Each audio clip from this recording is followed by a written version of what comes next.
Boa Nova. Psicografado por Francisco Cândido Xavier. Ditado pelo Espírito Humberto de Campos. Ano da primeira publicação, 1941. 14. A lição a Nicodemos. Em face dos novos ensinamentos de Jesus, todos os fariseus do templo se tornavam de inexcedíveis cuidados, pelo seu extremado apego aos textos antigos. O mestre, porém, nunca perdeu o ensejo de esclarecer as situações reais difíceis com a luz da verdade que a sua palavra divina trazia ao pensamento do mundo. Grande número de doutores não conseguiu ocultar o seu descontentamento, porque, não obstante suas atividades derrotistas, continuavam as ações generosas de Jesus, beneficiando os aflitos e os sofredores. Discutiam-se os novos princípios no grande templo de Jerusalém, nas suas praças públicas e nas sinagogas. Os mais humildes e pobres viam no Messias o emissário de Deus, cujas mãos repartiam em abundância os bens da paz e da consolação. As personalidades importantes temiam-no. É que o profeta não se deixava seduzir pelas grandes promessas que lhe faziam com referência ao seu futuro material. Jamais temperava sua palavra de verdade com as conveniências do comodismo da época. Apesar de magnânimo para com todas as faltas alheias, combatia o mal com tão intenso ardor, que para logo se fazia objeto de hostilidade para todas as intenções inconfessáveis. Mormente, em Jerusalém que, com o seu cosmopolitismo, era um expressivo retrato do mundo, as ideias do Senhor acendiam as mais apaixonadas discussões.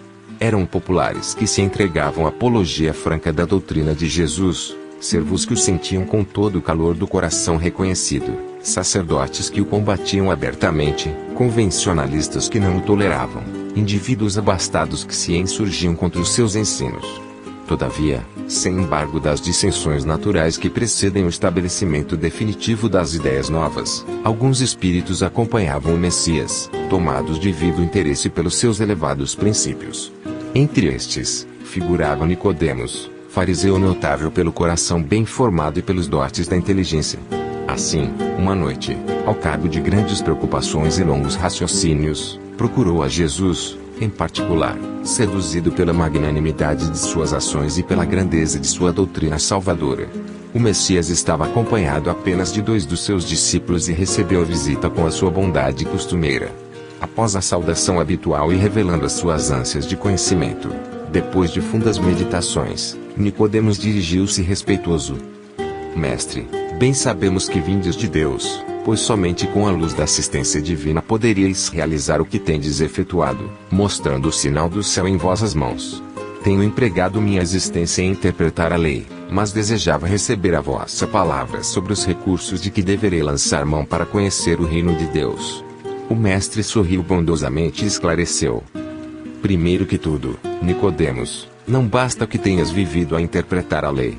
Antes de raciocinar sobre as suas disposições, deverias ter-lhe sentido os textos. Mas, em verdade devo dizer-te que ninguém conhecerá o reino do céu, sem nascer de novo. Como pode um homem nascer de novo, sendo velho? Interrogou o fariseu altamente surpreendido. Poderá, porventura, regressar ao ventre de sua mãe? O Messias fixou nele os olhos calmos, consciente da gravidade do assunto em foco e acrescentou. Em verdade, reafirma-te ser indispensável que o homem nasça e renasça, para conhecer plenamente a luz do reino. Entretanto, como pode isso ser? Perguntou Nicodemos, perturbado. És mestre em Israel e ignoras estas coisas? Inquiriu Jesus, como surpreendido. É natural que cada um se mente e testifique daquilo que saiba, porém precisamos considerar que tu ensinas. Apesar disso, não aceitas os nossos testemunhos. Se falando de coisas terrenas sentes dificuldade em compreendê-las com os teus raciocínios sobre a lei, como poderás aceitar as minhas afirmativas quando eu disser das coisas celestiais? Seria loucura destinar os alimentos apropriados a um velho para o organismo frágil de uma criança. Extremamente confundido, retirou-se o fariseu, ficando André e Tiago empenhados em obter do Messias o necessário esclarecimento, acerca daquela lição nova. Jerusalém quase dormia sob o véu espesso da noite alta. Silêncio profundo se fizera sobre a paisagem. Jesus, no entanto, e aqueles 2 discípulos continuavam presos à conversação particular que haviam entabulado. Os dois desejavam ardentemente penetrar o sentido oculto das palavras do Mestre. Como seria possível aquele renascimento? Não obstante os seus conhecimentos, também partilhavam da perplexidade que levara Nicodemos a se retirar fundamente surpreendido. Por que tamanha admiração, em face destas verdades? Perguntou-lhe Jesus, bondosamente. As árvores não renascem depois de podadas. Com respeito aos homens, o processo é diferente, mas o espírito de renovação é sempre o mesmo.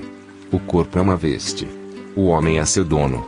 Toda roupagem material acaba rota, porém, o homem, que é filho de Deus, encontra sempre em seu amor os elementos necessários à mudança do vestuário.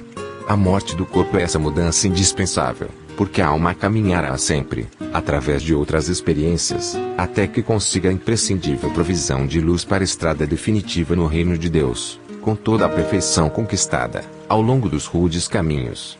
André sentiu que uma nova compreensão lhe felicitava o espírito simples e perguntou: Mestre, já que o corpo é como a roupa material das almas, por que não somos todos iguais no mundo?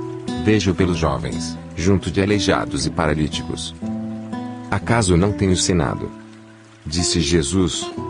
Que tem de chorar todo aquele que se transforma em instrumento de escândalo? Cada alma conduz consigo mesma ao inferno ou ao céu que edificou no âmago da consciência. Seria justo conceder-se uma segunda veste mais perfeita e mais bela ao espírito rebelde que estragou a primeira? Que diríamos da sabedoria de nosso Pai, se facultasse as possibilidades mais preciosas aos que as utilizaram na véspera para o roubo, o assassínio, a destruição? Os que abusaram da túnica da riqueza vestirão depois as dos fâmulos e escravos mais humildes, como as mãos que feriram podem vir a ser cortadas. Senhor, compreendo agora o mecanismo do resgate. Murmurou Tiago, externando a alegria do seu entendimento. Mas, observo que, desse modo, o mundo precisará sempre do clima do escândalo e do sofrimento, desde que o devedor, para saldar seu débito, não poderá fazê-lo sem que outro lhe tome o lugar com a mesma dívida. O mestre apreendeu a amplitude da objeção e esclareceu os discípulos, perguntando: dentro da lei de Moisés, como se verifica o processo da redenção? Tiago meditou um instante e respondeu: também na lei está escrito que o homem pagará olho por olho, dente por dente. Também tu, Tiago, estás procedendo como Nicodemos. Replicou Jesus com um generoso sorriso. Como todos os homens, aliás, tens raciocinado, mas não tens sentido. Ainda não ponderaste, talvez, que o primeiro mandamento da lei é uma determinação de amor. Acima do não adulterarás, do não cobiçarás, está amar a Deus sobre todas as coisas, de todo o coração e de todo entendimento. Como poderá alguém amar ao Pai, aborrecendo-lhe a obra? Contudo, não estranho a exiguidade de visão espiritual com que examinaste o texto dos profetas. Todas as criaturas hão feito o mesmo. Investigando as revelações do céu com o egoísmo que lhes é próprio, organizaram a justiça como o edifício mais alto do idealismo humano. E, entretanto, coloco o amor acima da justiça do mundo e tenho ensinado que só ele cobre a multidão dos pecados. Se nos prendamos à lei de Talião, somos obrigados a reconhecer que onde existe um assassino haverá, mais tarde, um homem que necessita ser assassinado, com a lei do amor. Porém, compreendamos que o verdugo e a vítima são dois irmãos, filhos de um mesmo pai. Basta que ambos sigam isso para que a fraternidade divina afaste os fantasmas do escândalo e do sofrimento. Ante as elucidações do mestre, os dois discípulos estavam maravilhados. Aquela lição profunda esclarecia-os para sempre. Tiago, então, aproximou-se e sugeriu a Jesus que proclamasse aquelas verdades novas na pregação do dia seguinte. O mestre dirigiu-lhe um olhar de admiração e interrogou-o: será que não compreendeste? Pois, se um doutor da lei saiu daqui sem que eu lhe pudesse explicar toda a verdade, como queres que proceda de modo contrário, para com a compreensão simplista do espírito popular? Alguém constrói uma casa iniciando pelo teto trabalho? Além disso, mandarei mais tarde o Consolador, a fim de esclarecer e dilatar os meus ensinos. Eminentemente impressionados, André e Tiago calaram as derradeiras interrogações. Aquela palestra particular, entre o Senhor e os discípulos, permaneceria guardada na sombra leve da noite em Jerusalém, mas a lição a Nicodemos estava dada. A lei da reencarnação estava proclamada para sempre, no Evangelho do Reino.